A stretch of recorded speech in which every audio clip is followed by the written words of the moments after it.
Muito bom dia. Tá começando mais um Morning Call aqui da Liberta Investimentos, o seu primeira hora, onde a gente comenta sobre os panoramas do mercado para o dia atual, hoje, dia 19 de dezembro de 2022. Sejam todos muito bem-vindos. Para quem ainda não é inscrito no canal, inscreva-se. Curta esse vídeo também para o YouTube entender que o nosso conteúdo é relevante e recomendar ele para mais pessoas. Comigo aqui, Felipe Nogueira, assessor da Liberta Investimentos, vai nos ajudar aí a comentar um pouco sobre os mercados. Bem-vindo, Felipe. Bom dia, Thay. Bom dia, pessoal de casa. Bom dia, bom dia. Bom, primeiro comentar aí que sábado a gente fez um Morning Call especial, o segundo sábado que a gente faz isso, tem um conteúdo muito bacana, eu e Felipe chamamos Bruna Amalcaburio, falei agora sobre o nome dela certinho. Nossa analista CNPI da ALS. O programa ficou maravilhoso, muito bom para vocês entenderem um pouco do que abalou o mercado na última semana. E já vamos começar falando aqui um pouco sobre como estão aí as bolsas neste momento. A gente tem futuros americanos trabalhando em alta nessa manhã. A gente tem Europa trabalhando em alta também nessa manhã. Muito em função de que provavelmente essa semana vai ser uma semana de correção dos mercados, já que a gente viu quedas bruscas aí na semana passada, tá? Principalmente Estados Unidos. No fechamento de sexta-feira, a gente teve S&P 500 fechando em queda de 0,85%, Nasdaq fechando em queda de 0,97%, Dow Jones fechando em queda de 1,11%, tá? S&P 500 na semana fechou em queda de 2,1%. No sábado mesmo a gente comentou bastante sobre como esse ciclo de aperto monetário tá aí prejudicando as bolsas americanas, não só as americanas, como o mundo todo, né, acaba respondendo a essa posição do Fed de elevar as taxas de juros acima dos 5%. Os analistas até então achavam que ia ali até o patamar de 4,8, né, mais ou menos ali.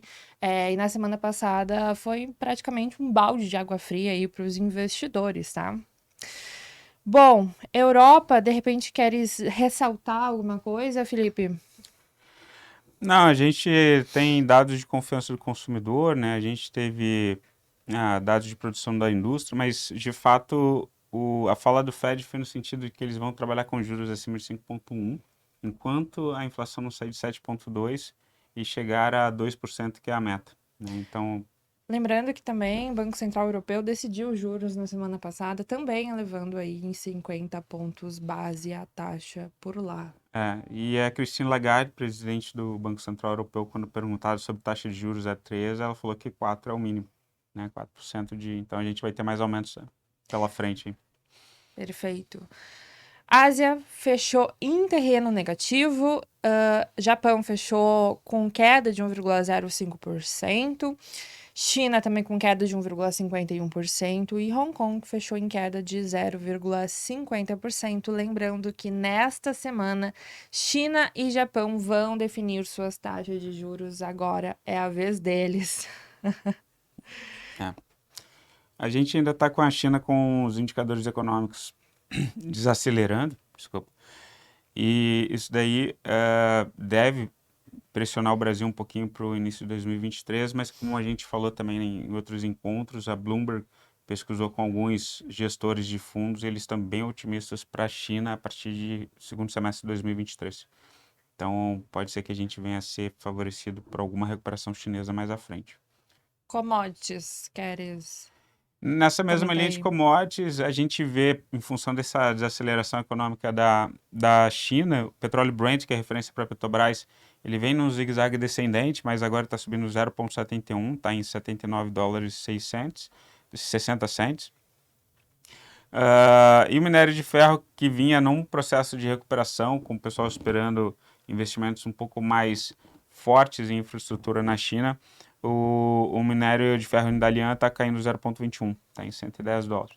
Mas a perspectiva é que esse governo, por ser mais intervencionista da China, isso venha a favorecer primeiro o minério, num cenário Uhum. mais curto, e aí para o segundo semestre de 2023, petróleo, se a atividade chinesa voltar, né? Beleza. Principais manchetes aí por aqui. A gente tem no valor ganhando aí destaque projeções do IPCA para 2023 aumentam. De novo, a gente tem aí projeções mais altas. Supremo define hoje o futuro do orçamento secreto, pauta aí também doméstica. Agora, logo mais a gente já vai entrar em Brasil e comentar um pouco mais sobre isso. E fusões ganham força, mas risco fiscal pode atrapalhar. A gente tem de novo risco fiscal, IPCA, enfim, tudo isso. Coloca tudo na mesma mala, é praticamente todo o mesmo problema, né? É, sendo que essas votações todas estão passando para 2023, né?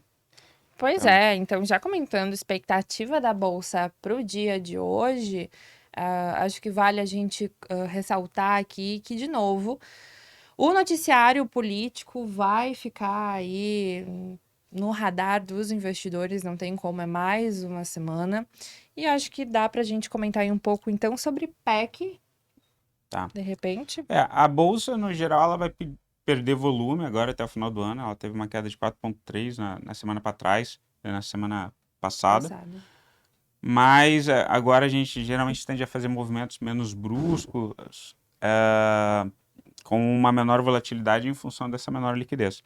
Em relação à PEC, ela foi aprovada no Senado, né? Agora ela foi encaminhada para o Congresso. Por ser uma PEC, por ser um projeto de emenda constitucional, ela precisa de votação de 2/3 em 2 turnos, né? Nas 2 casas. Então, ela deveria passar pelo Congresso e ser aprovada ainda, só que eles já falaram o seguinte, ó, provavelmente eles vão desidratar ainda mais essa PEC, ela que está mais ou menos ali em 105, eles pediram inicialmente quase 200 bi, né, caíram para 154 bi, no Congresso já estão falando em 100 bi, e o prazo também que foi estabelecido no Senado de 2 anos, prazo máximo de duração, até após falas do Haddad, eles reconhecendo, provavelmente vai cair para 1 ano só, apenas de ancoragem temporal, tá? Uma coisa que a gente tem também é o STF em relação à votação da emenda do relator. 5 votos já são contrários à emenda de relator, o orçamento secreto, que é quando o Congresso define parte de destinação do Congresso da verba pública federal, né? E a votação é retomada hoje. Só que o pessoal está falando numa virada de votos, tá? Provavelmente pode ser que para agradar o Centrão, o Lula, ele foi fim de semana já para Brasília, começou as negociações, inclusive teve uma decisão ontem, domingo, né, do Gilmar Mendes, após se reunir com Lula, tirando o auxílio de R$ 600, né, do teto da PEC, e aí a gente provavelmente pode ter alguma reversão nesse julgamento daí, e eles considerarem como constitucional o orçamento secreto. E uma coisa que a gente teve também aqui, deixa eu ver aqui, questão de medidas provisórias.